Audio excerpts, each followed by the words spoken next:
at Job, and a lot of y'all know the story of Job, but we're going to look at it this morning. In Job chapter 1,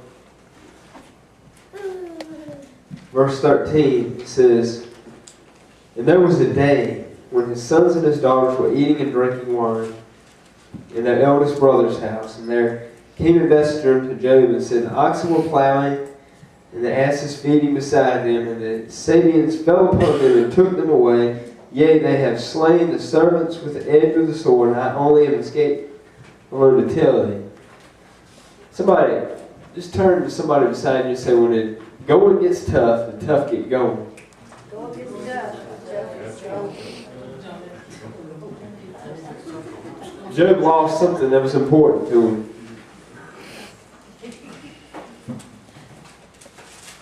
But that wasn't the end of it. It said, while he was yet speaking.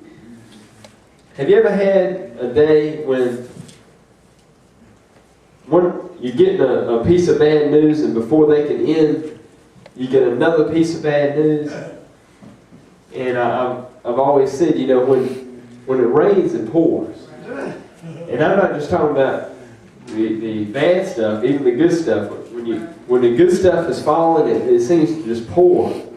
And then all of a sudden it's a shift, and you start getting the bad stuff, and it starts pouring. And it seems like no matter what you do, it's just pouring, pouring, pouring. And then all of a sudden God starts blessing you again. You know why that might be sometimes? We can't have all the good stuff all the time. Amen. Amen. We can't have it like we want it all the time. But as he was speaking, there came yet another and said, "The fire of God has fallen from heaven and hath burned up the sheep and the servants and consumed them, and I only have escaped alone to tell you." So while he was speaking, another man came and said, "Fire has fallen from heaven and burned up everything. The servants, the sheep. And I'm the only one that has escaped to tell you."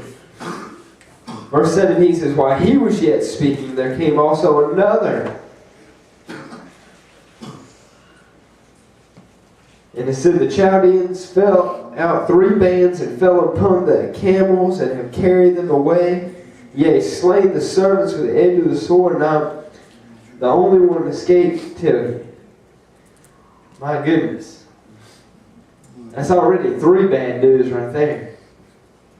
And that's in one sitting.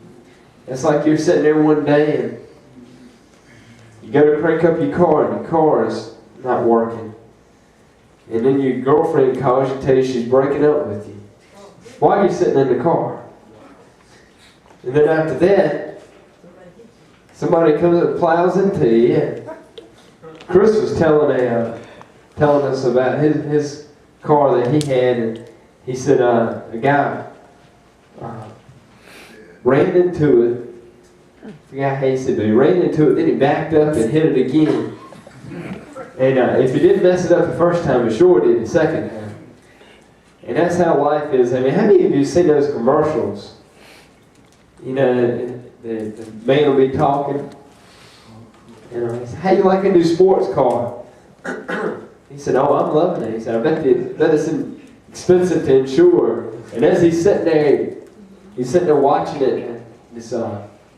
I like the one where the painter's on the scaffolding, and the scaffolding falls down, and the paint falls all over the car, and then they push it out in the middle of the road, and here comes this semi-truck and plows into it. And all the while, the guy that's sitting there, he doesn't have any concern or anything in his voice. Just, "I bet it's expensive to insure." No, I went with whatever the name of the company is. That shows you, things can happen, and before you know it, you got some kind of bad news. Amen. You wake up one morning and you're feeling really sick. You go to the doctor, and they say, Well, we found something, and it's not good. They say, you seem to have a form of cancer. It's terminal.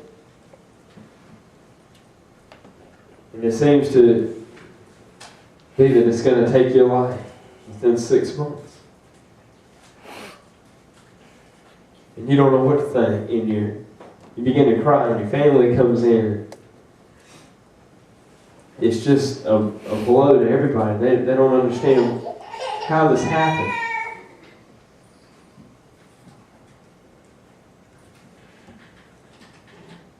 But then God steps in, amen. Then God steps in, amen. Amen. God steps in. Amen. Amen? Amen. And He wipes that cancer away. Takes it completely out. No trace of it left. The doctors can't understand. The family can't understand. They begin to bow and worship God. Amen? See, things can be done for the glory of God. If something bad happens to you, think, this might have an effect. It may be done for a reason that God will get some glory. Amen? So here Job is. Everything is just falling down on him.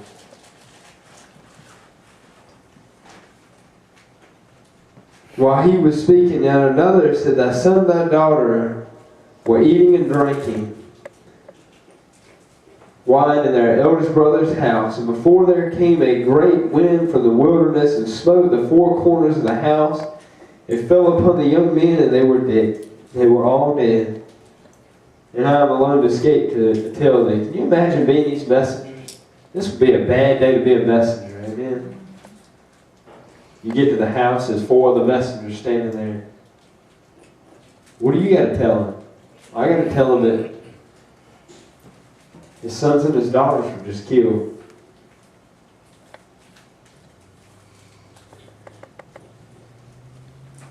But what did Job do? He arose, he rent his mantle and shaved his head, fell down on the ground, and what did he do? What does the word say that he did?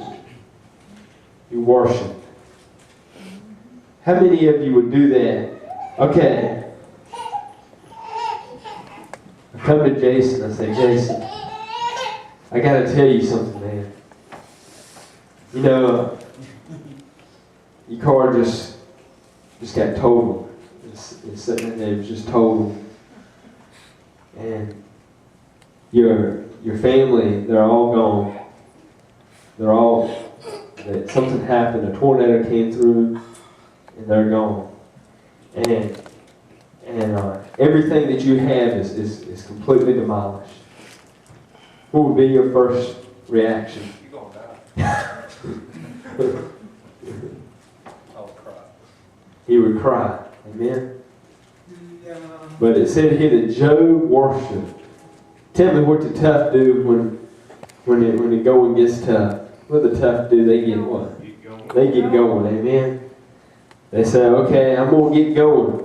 I'm going to start worshiping God because somehow this thing's going to turn around. Amen. And I'm going to be there when it happens. Amen? Everything just kept on. And you know, even his wife and his friends said, man, you are in pitiful shape.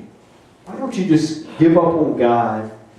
Just give up on Him and just, apparently he has turned his back on you. Just turn your back on Him and just give up on life. Just do it. Just give up on life. Who does that sound like? Man, it sounds like Satan, man. Satan will tell you to give up on life. It's not worth living. It's not worth going on. Just give up. Take your dignity and just give up. It ain't worth living. But we know that Job just kept pressing on. I believe he went out each day and he would put the ashes all over him and worship God. Back in the Bible tells us what they used to